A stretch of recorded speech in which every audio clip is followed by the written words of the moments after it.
March 3rd Turbo Champion, the only razor used by the Gillette Young Guns, invites you to enter the Gillette Young Guns Challenge. Each week, a young fan will win $5,000, and go to GilletteYoungGuns.com for details. And Matt Kenseth will turn 32 in just 3 days, and the oldest of that group, along with Tony Stewart. It's not March, it's Mach 3, man. Mach 3. Do you use that? Yes, I do. How fast is Mach 3? Hey, it's fast. It's bad fast, just like a razor, baby. As fast as Matt Kenseth, who started 25th today. He's won more races starting 25th in his career than from any other position, and he'll be the points leader given what has happened to Dale Earnhardt Jr., who came in as the points leader today. And Jeff, Las Vegas has been very unlucky. 2 of the last 3 years, the points leader coming into this race has failed to finish the race. Well, I tell you right now, that's exactly what's happened right now to Dale Jr. But the key thing I'm looking right now at, Chris, is whether this team can bounce back next week. What this is going to do with their mental attitude. You see right now he's pulling on the pit road once again. I didn't think he was going much faster. He's been running early on, so he maybe take the garage. And see, currently, this is where Dale Earnhardt Jr. would be in points based on, this is up to the second. That's where he's going to wind up. I believe he's taking this thing to the garage here, and they're going to work on it some more, but I guarantee you he's not happy with this race car. You know, he was in People magazine. We've seen that since he won at Daytona, then really finished well in the top 5 at Rockingham, he's been busy. Can that kind of thing, it looks like it's more a car issue than a driver, but can that be a distraction, having an off week and getting so much attention this early? I think it can be, and what's going to happen now is whether he can rebound from it. All right, let's go back up to Larry, Mike, and Darrell. As we watch Casey Mears battling Kurt Busch, this is for 6th place, and just ahead of them, Casey Kane. That like to have been big right there. They were about to run out of real estate, and Casey had to get completely out of the gas in the 41. That lost his momentum down the front stretch. But Darrell, what I see with Kurt Busch's car, it's good for about 20 laps, and then it really starts to fade the latter part of a long run. Looks real loose, Larry. Back end looks like it steps out occasionally with him, particularly off the corner under power. While these guys are battling, Elliott Sadler in the 38 car, he's going to take advantage and try to pass both of them. This now is a battle once again for 6th. You're inside. Way to fight for it, buddy. Nice and smooth. Now get back in your rhythm. Hit your mark. Great job, Casey. Great job. Yeah, bud. Let's go get that other Casey. And Mike, Larry, you know this. I want people that encourage me. I want people around me to tell me I'm doing a good job. I want people to tell me, hang in there, buddy, you're doing a great job. It means a lot. People don't realize what that means to the driver sitting out there working his guts out, doing the best he can do, and then to have somebody compliment him means a lot to him. Yeah, I mean, isn't it hard to evaluate your own performance while you're out there? Well, sure. You only got your car, not relative to the. You can't see relative to the other cars when you're behind the wheel, can you? No, you're pretty much, you know, in your as they refer to the cocoon in there. You know, you're just sitting in there with blinders on. 95 in front of you. Hey, you the man, Darrell. You the man, baby. You looking really good. Hold that pretty wheel now. You're the champion here. Come on, cowboy it for me one more time. We meant one more time, baby. We meant when he was driving. Yeah. Well, I'm still doing a good job, Mike. But I don't know. Some drivers say they don't like to be talked to, but I can't imagine a driver doesn't want to be told he's doing a good job.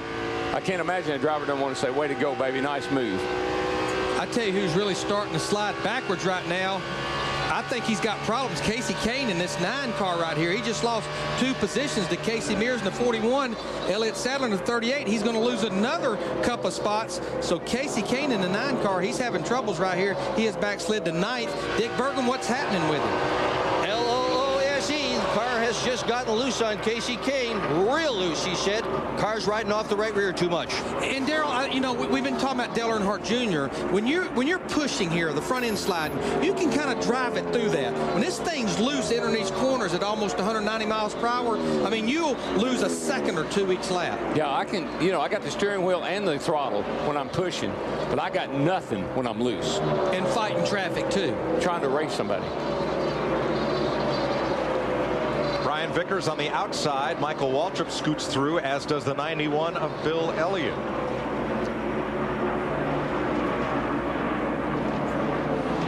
Vickers, the defending Busch Series champion, moving up to Nextel Cup at age 20. Matt? Mike, over the past 80 laps, Brian Vickers has backslid to 15. Oh, trouble down here.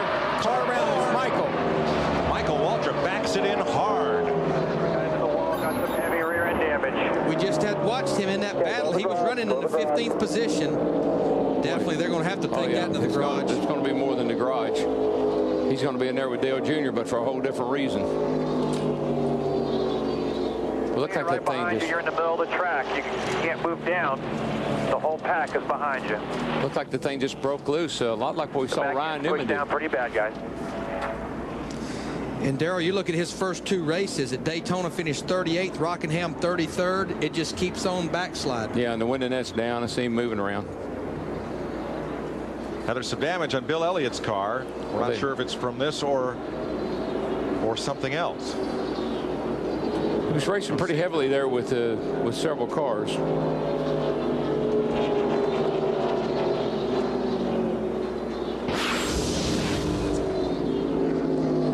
This is the 3 cars. We're battling for about 15th, going off into turn 3, Darrell. Oh, yeah. Just ever so slightly, Bill got into the back of him. You're out there sliding around. You're running 150 miles per hour. A little tap can do a lot of damage.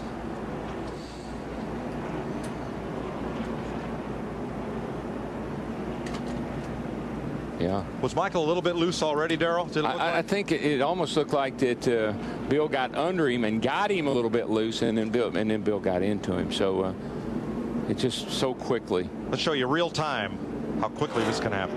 I don't know. It's just at that point where if you touch the car, it goes around.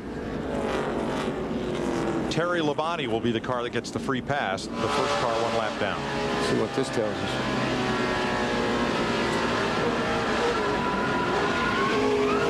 Don't take much to see you spinning around here, and boy, what a load. Oh yeah, we started the day with half a dozen panning bumper cams, 2 on the back. We now have 1 less than we started with. Now this may be... Now he's just waiting for a chance to get through. Michael's not usually, he doesn't lose his cool too much. Kind of understands how it works.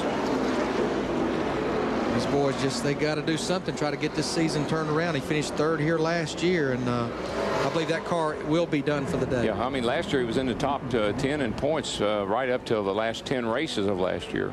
And he was having a fairly solid run, been hanging right there in the top 15. Good day yesterday, finished 4th.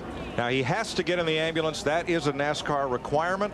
When you crash in a Nextel Cup race, you must go to the care center and be checked out, even if you're completely okay. You have to take your helmet, your head and neck restraint device, anything hooked to you has to go with you to the infield care center. And I got to believe after the little episode at Daytona, he's going to be very cooperative with those safety workers.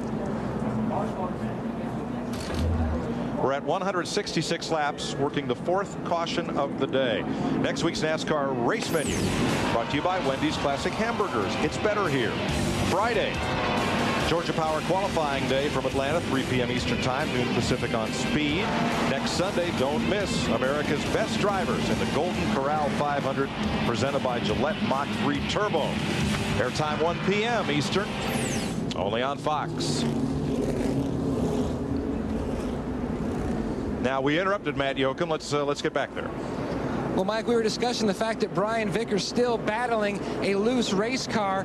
While he is a 20-year-old rookie performing like a veteran today, his spotter and also the listed co-owner on this car, 23-year-old Ricky Hendrick, has been telling him all day, remember to protect those tires here, especially early in the run. If you protect your tires, they will love you later, and giving him other words of encouragement. And I spoke to Lance McGrew and also Peter Suspension. They both say that, like Ron Thiel, who stands next to Ricky up on the spotter stand as a veteran, many years of service here in Nextel Cup competition, Ricky acts like a veteran, very calm on the radio, and that's especially what a rookie needs.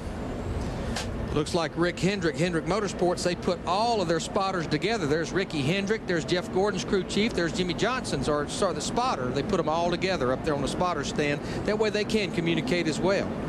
21 cars on the lead lap as we have a look for pit stops coming up here. Yeah, Mike, they've had pit road closed is what they've had till they got turn 4 cleaned up.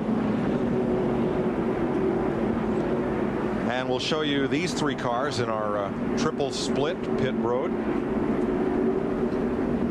And this will not be the last stop for these guys. We still have about 100 laps to go, but this will be 4 tires for everybody. Should see all 21 cars on the lead lap on pit road for 4 tires, Steve Burns.